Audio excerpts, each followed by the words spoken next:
Machine learning का मतलब क्या है? मशीन लर्निंग का मतलब ये है कि क्या कंप्यूटरों को या तकनीकी प्रणालियों को हम सिखा सकते हैं, बिल्कुल वैसे ही जैसे शिशुओं को सिखाते हैं। तो वास्तव में ऐसा किया जा सकता है। कैसे सीखती है ये प्रणालियां? उनमें डेटा फीड किया जाता है और उस डेटा के भीतर पैटर्न होते हैं। जैसे मान लीजिए हमने उसमें ये डेटा तीन, एक दो तीन चित्र फीड किए। एक चित्र जो है वो सर्कल है, दूसरा जो है वो वृत्त जैसा है, हालांकि कोने इसके गोल है, तीसरा त्रिभुज है। मान लीजिए ऐसे बहुत सारे चित्र हमने फीड किए, उसको बताया कि ये सर्कल है, ये आयत है, या वर्ग है, और ये त्रिभुज है। ये उसको बताया, हमने लेबल दिया उसको। तो वो समझ गई कि अच्छा आगे तुम जब भी कभी मुझे ऐसा दोगे तो मैं बता दूंगी कि ये वृत्त है, और ये मान लीजिए कि ये आयत है और ये त्रिभुज है, मैं बता दूंगी, क्योंकि इन तीनों को उसने समझ लिया। ऐसी हजारों लाखों या करोड़ों चित्र उसके पास स्टोर कर दिए गए जिनसे वो तुलना कर सकती है। जब भी आपने अगला चित्र डाला, उसने उनसे तुलना कर ली जाकर के अपने डेटाबेस में कि हाँ यार इनमें से ही ऐसा दिख रहा है, तो उसने परिणाम दे दिया कि ये तो वृत्त है। तो पैटर्नों को पहचानना कि वृत्त ऐसा होता है गोल, और आयत ऐसा होता है, त्रिभुज ऐसा होता है, इन पैटर्नों को पहचानने की क्षमता आर्टिफिशियल इंटेलिजेंस में है। और उसी की बदौलत वो सीखती है, हर चीज में से वो पैटर्न्स को आइडेंटिफाई कर सकती है।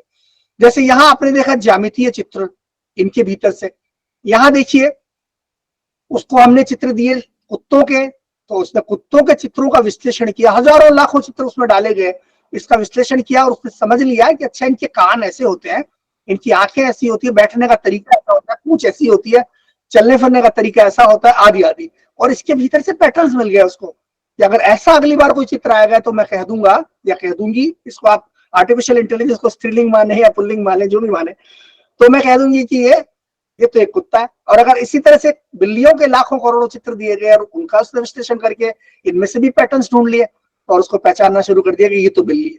मान लीजिए कि दुनिया की हर चीज, ज्यादातर चीजों का पैटर्न इसी तरह से उसमें फीड कर दिया जाए, डेटा ऐसे सारे चित्र फीड कर दिए जाए, तो फिर सिर्फ ये दो या तीन चीजें ही नहीं, बल्कि वो इमारतों को भी पहचानने लग जाएगी, इंसानों को भी पहचानने लग जाएगी, रास्तों को भी पहचानने लग जाएगी, हमारे घर की चीजों को भी पहचानने लग जाएगी, सब कुछ पहचानने लग जाएगी। और यदि एक कदम और आगे जाएं तो व्यक्तियों को भी पहचानने लग जाएगी, जिनके चित्र बहुत ज्यादा आते हैं, जैसे मोदी जी या डोनाल्ड ट्रंप है या बराक ओबामा है, इनके चित्र उसको दिए गए बहुत बड़ी मात्रा में। तो इन व्यक्तियों को पहचानना शुरू कर दिया उसने ये नहीं कि ये इंसान है, नहीं, ये नरेंद्र मोदी है, ये डोनाल्ड ट्रंप है। तो उस स्तर तक चला गया, यानी पैटर्नों को पहचानना डेटा के भीतर से, ये क्षमता उसमें आ गई। अब जरा इसको आप ले चलिए अपने इंसानों की तरफ, तो हम भी तो यही करते हैं ना। जब कोई बच्चा पैदा होता है तो आप देखिए उसकी शिक्षण प्रक्रिया और आर्टिफिशियल इंटेलिजेंस की ये शिक्षण प्रक्रिया दोनों लगभग एक सी है। बच्चा जब पैदा होता है तो सबसे पहले वो झुनझुने की आवाज पर प्रतिक्रिया करने लगता है। वो रो रहा है, झुनझुना बजाया गया और वो चुप हो जाता है और देखने लगता है कि अरे ये बहुत अच्छा लग रहा है मुझे आवाज। उसने ये आवाज पहचाननी शुरू कर दी, उस चीज को भी देखकर पहचानना शुरू कर दिया।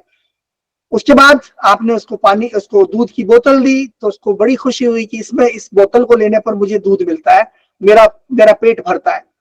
उसने उसको पहचानना शुरू कर दिया। बाद में आपने दोनों चीजें दिखाई, उसको अगर भूख लग रही है वो तो बोतल की तरफ इशारा करेगा कि ये चाहिए, और अगर पेट भरा हुआ है तो झुनझुने की तरफ इशारा करेगा कि इसको बजाइए।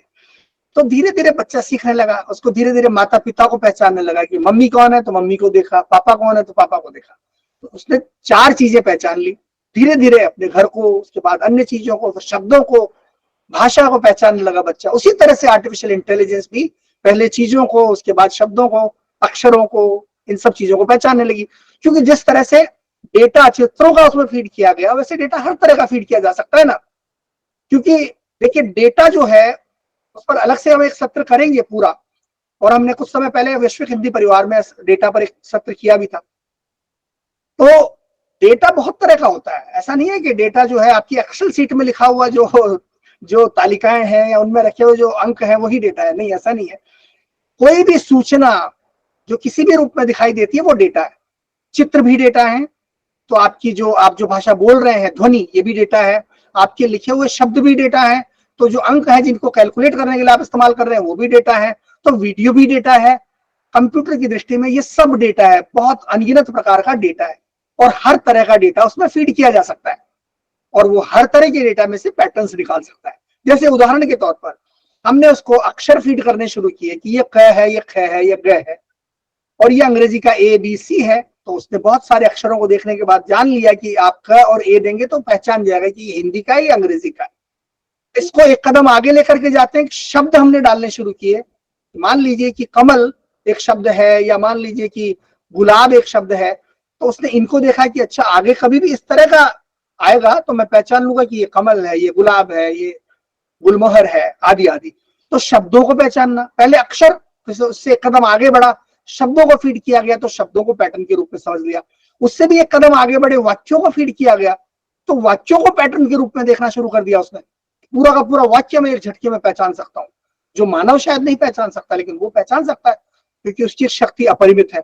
और उसके बाद एक कदम और आगे जाइए, आपने पैराग्राफ देने शुरू कर दिए तो पैराग्राफ को उसने एक पैटर्न मान लिया, पूरा का पूरा पैराग्राफ में एक झटके में पहचान सकता हूं, ये पैटर्न है मेरे लिए। तो इस तरह से कृत्रिम बुद्धि जो है वो सीखती है पैटर्नों के आधार पर और अपनी क्षमता को बढ़ाती चली जाती है। अब इसको और आप आगे बढ़ा दीजिए तो आते हैं लार्ज लैंग्वेज मॉडल, यानी दुनिया भर के ज्ञान को भी एक पैटर्न के रूप में, उसमें से पैटर्न निकाल के जब आर्टिफिशियल इंटेलिजेंस सीखती है तो वो कहलाता है लार्ज लैंग्वेज मॉडल, जिसका आगे जिक्र आएगा। तो मशीन लर्निंग आपने जान ली कि क्या होती है, यानी बहुत सारा डेटा फीड किया गया और उससे उससे हमारी तकनीकों ने सीखा।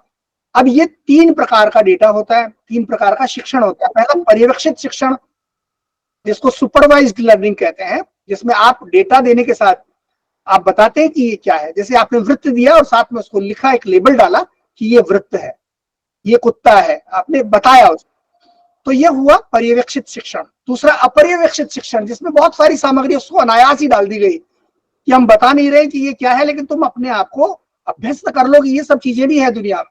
आगे जब हम डालेंगे लेबल तो तुम पहचानने लगोगे, लेकिन अभी अभ्यस्त कर लो कि ये सारी चीजें भी हो सकती है। कुत्ते के आसपास में, कुत्ता जहां बैठा है उसके आसपास में मिट्टी भी पड़ी हुई हो सकती है, पत्थर भी हो सकता है, जिनके बारे में हम नहीं बता रहे तुम्हें, हमने सिर्फ कुत्ते के बारे में बताया, जो कि एक पर्यवेक्षित शिक्षण है।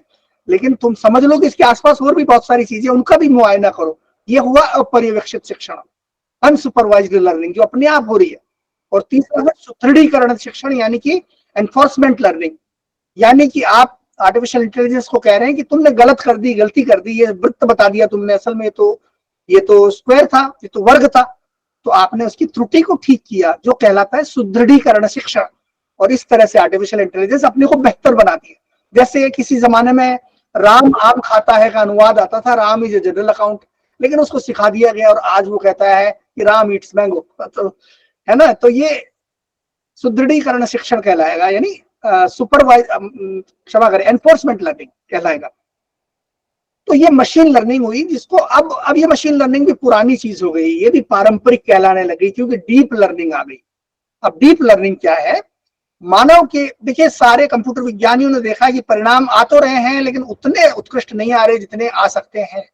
क्या किया जाए? क्या मानव का मस्तिष्क इतनी कमाल की चीज है कि उसकी नकल करना असंभव है? तो मानव के मस्तिष्क पर ही क्यों ना आधारित करते हुए आर्टिफिशियल इंटेलिजेंस का विकास किया जाए। तो एक नई धारा आर्टिफिशियल इंटेलिजेंस में आती है, जिसमें ऐसे सिस्टम बनाए जाते हैं जो मानव के मस्तिष्क की संरचना पर आधारित है। हमारा मानव का जो मस्तिष्क है, आप जानते हैं कि मस्तिष्क एक तो हमेशा चलता है, सदैव लाइव है।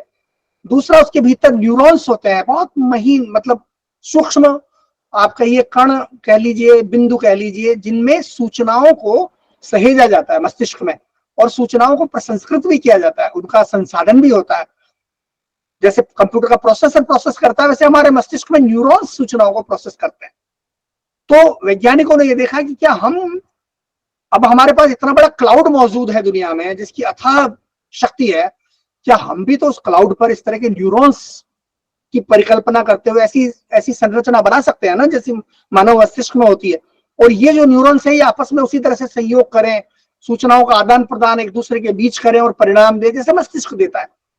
तो पुनः मैं इस पर बहुत ये जटिल हो जाएगा, इसलिए ज्यादा विस्तार से नहीं बोलूंगा, लेकिन ये कहूंगा कि मानवीय मस्तिष्क के भीतर की कार्यप्रणाली की नकल करने की कोशिश की गई, और उसकी नकल करते हुए हमने डीप लर्निंग की शुरुआत की, जो न्यूरल नेटवर्क्स पर आधारित थी। यानी मानव के मस्तिष्क में जिस तरह से न्यूरॉन्स हैं, वैसे ही कृत्रिम न्यूरॉन्स बनाए गए क्लाउड में, और वो न्यूरॉन्स में आपस में जुड़े हुए हैं, इसलिए उनको कहते हैं न्यूरल नेटवर्क। और न्यूरल नेटवर्क का जब प्रयोग किया गया तो परिणाम बड़े अप्रत्याशित थे, अप्रत्याशित रूप से खुशी पैदा करने वाले सफल परिणाम उसमें से निकले, और आर्टिफिशियल इंटेलिजेंस की दुनिया जो है वो बदल गई। अब इसमें पैटर्न्स के बारे में मैंने एक उदाहरण और लिखा था, जो आप देख सकते हैं यहाँ की हरी खरीदारी, जो मशीन लर्निंग की बात है, ये इस तरह के अनेक वाक्यों में से पैटर्न देखता है और फिर आपस में देखते हुए नए वाक्य भी पैदा कर देती है आर्टिफिशियल इंटेलिजेंस, क्योंकि पुराने पैटर्नों को जोड़कर वो नया वाक्य भी बना सकते हैं, मतलब नए वाक्य का अनुवाद भी कर सकते हैं। आगे चलते हैं तो कृत्रिम बुद्धिमत्ता के दो घटक तो ये हुए। अब पैटर्नों की बात हमने की थी, तो एक उदाहरण भी मैंने यहाँ दिया है कि बिल्लियों के ऐसे चित्र हम अनगिनत किस्म के चित्र उसको दिए जाते हैं और उसके बाद वो शिक्षण चलता रहता है। घटकों पर फिर लौटते हैं, तीन और घटक की बात करते हैं। एक घटक है नेचुरल लैंग्वेज प्रोसेसिंग।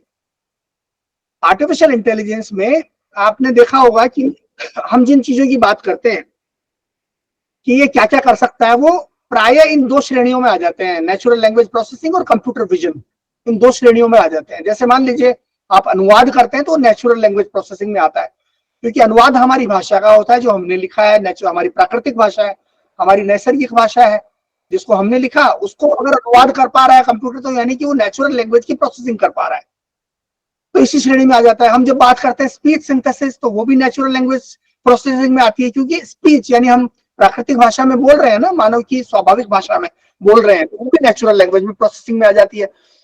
तो ज्यादातर चीजें जो हम आज देख रहे हैं वो इन दो श्रेणियों में आ जाती है, नेचुरल लैंग्वेज प्रोसेसिंग या कंप्यूटर विजन।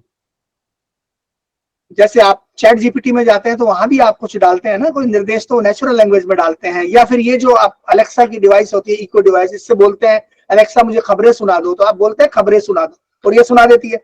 आप इसको कोई प्रोग्राम बना करके तो नहीं दे रहे कि ये प्रोग्राम चलाया जाए, बटन दबाया जाए तो तुम खबरें सुनाना, नहीं, मानवीय भाषा को समझ पा रही है। तो ये एक नया घटक आया है आर्टिफिशियल इंटेलिजेंस में, जिसको बोलते हैं नेचुरल लैंग्वेज प्रोसेसिंग। और ये कैसे संभव हुआ? वही मानवीय भाषा के पैटर्न्स का इस्तेमाल करते हुए, न्यूरल नेटवर्क का इस्तेमाल करते हुए ऐसी क्षमता कंप्यूटर के पास आ गई कि वो हमारी भाषा को समझ सकता है, खुद भी हमारी भाषा पैदा कर सकता है। उसके बाद एक अन्य घटक है कंप्यूटर विजन, यानी चित्रों के भीतर से पहचान लेना। अब चित्र ही नहीं, वीडियो भी उसमें शामिल है। वीडियो भी असल में चित्र ही है, चित्रों की एक श्रृंखला अगर लगा दी जाए तो वो वीडियो है। और उसके बाद एक और घटक है रोबोटिक्स, यानी रोबोट्स जो हमारे बीच में है। और आपने देखा होगा कि सोफिया के बारे में शायद आपने सुना हो कि सोफिया नाम का एक ऐसा रोबोट आया है जो कि बिल्कुल इंसानों की तरह ही है, और वो आपसे न सिर्फ बात कर सकता है, बिल्कुल उसी तरह से चल फिर सकता है। इंटरव्यू उसके हो रहे हैं, मीडिया ने इंटरव्यू किए हैं, यहाँ तक कि सऊदी अरब ने सोफिया नाम का ये जो रोबोट है, इसको अपने देश की नागरिकता भी दे दी है, यानी वो नागरिक भी है, ये महिला है एक सोफिया। तो ये रोबोटिक्स की दुनिया भी बहुत अथाह गति से बढ़ रही है। और यहीं पर एक प्रश्न फिर से हमारे मन में आता है और आशंका आती है, जो अनेक बड़े लोगों ने कही है, जैसे इलॉन मस्क ने कहा है कि आर्टिफिशियल इंटेलिजेंस का झमेला आपने क्यों पाल लिया, इसको इतना मत बढ़ाओ कि ये हम पर भारी पड़ जाए। कल को ऐसा होगा कि दुनिया को आर्टिफिशियल इंटेलिजेंस जो है वो दुनिया के लिए सबसे बड़ा खतरा बन जाएगा, ये इलॉन मस्क ने कहा है। और इसी तरह से प्रोफेसर स्टीफन हॉकिंग, जो बहुत बड़े फिजिसिस्ट हुआ करते थे, उन्होंने भी कहा था कि आर्टिफिशियल इंटेलिजेंस, अगर मुझे लगता है कि दुनिया में सबसे कोई दुनिया के अस्तित्व के लिए या मानवीय सभ्यता के अस्तित्व के लिए कोई खतरा बन सकता है तो वो आर्टिफिशियल इंटेलिजेंस बन सकती है। ये बात उन्होंने कही थी। क्यों? उन्होंने देखा कि रोबोट्स के बारे में, रोबोट्स क्या कुछ करने में सक्षम हो गए हैं। ऐसी फिल्में आई है जिसमें रोबोट्स ने कमाल किया है, रोबोट्स ने मानवों के पूरे अपना नियंत्रण संभाल लिया और मानवों का विनाश करना शुरू कर दिया, आदि आदि। तो ऐसी परिकल्पना, ऐसी आशंकाएं भी लोगों के बीच में आती रही है आर्टिफिशियल इंटेलिजेंस की वजह से। लेकिन यहाँ पर 3 नियमों का जिक्र करना जरूरी है, रोबोटिक्स के 3 नियम। मित्रों, विज्ञान कथाओं के एक बड़े मशहूर, दुनिया के सबसे मशहूर जो लेखक हैं उनका नाम है आइजैक असिमोव। आइजैक असिमोव को साई-फाई राइटर, दुनिया का सबसे नंबर 1, मतलब समझिए कि अब तक का सबसे बड़ा विज्ञान कथा लेखक माना जाता है। उन्होंने एक उपन्यास लिखा आई रोबोट, उसमें एक परिकल्पना की उन्होंने और उसमें एक अवधारणा पेश की। वो अवधारणा क्या है? रोबोटिक्स के 3 नियम के नाम से मशहूर है। अब हालांकि ये आया है साहित्य से, लेकिन इसको विज्ञान की दुनिया में, कंप्यूटर की दुनिया में भी मान्यता प्राप्त है। तो रोबोटिक्स के 3 नियम क्या है? सरल शब्दों में कहें तो पहला नियम यह है कि रोबोट है, पहला नियम यह है कि इंसान को कभी भी नुकसान नहीं पहुंचाएगा। और रोबोट का मतलब आर्टिफिशियल इंटेलिजेंस भी आप ले सकते हैं, यानी आर्टिफिशियल इंटेलिजेंस कभी भी इंसान को नुकसान नहीं पहुंचाएगा, ये पहला नियम है।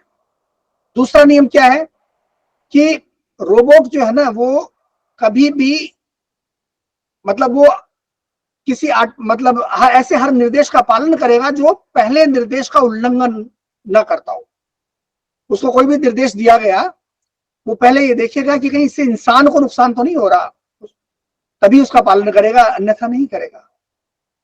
और तीसरा, वो अपने आप की रक्षा करेगा जब तक कि इससे पहले या दूसरे नियम का उल्लंघन ना होता हो। तो ये 3 नियम हैं जिनसे हमें ये भरोसा मिल जाता है कि कृत्रिम बुद्धिमत्ता हमारे लिए उस तरह की कोई एग्जिस्टेंशियल क्राइसिस, मतलब हमारे अस्तित्व के लिए संकट नहीं बनने वाली है संभवतः, क्योंकि इन्हीं पर आधारित है कृत्रिम बुद्धिमत्ता मोटे तौर पर।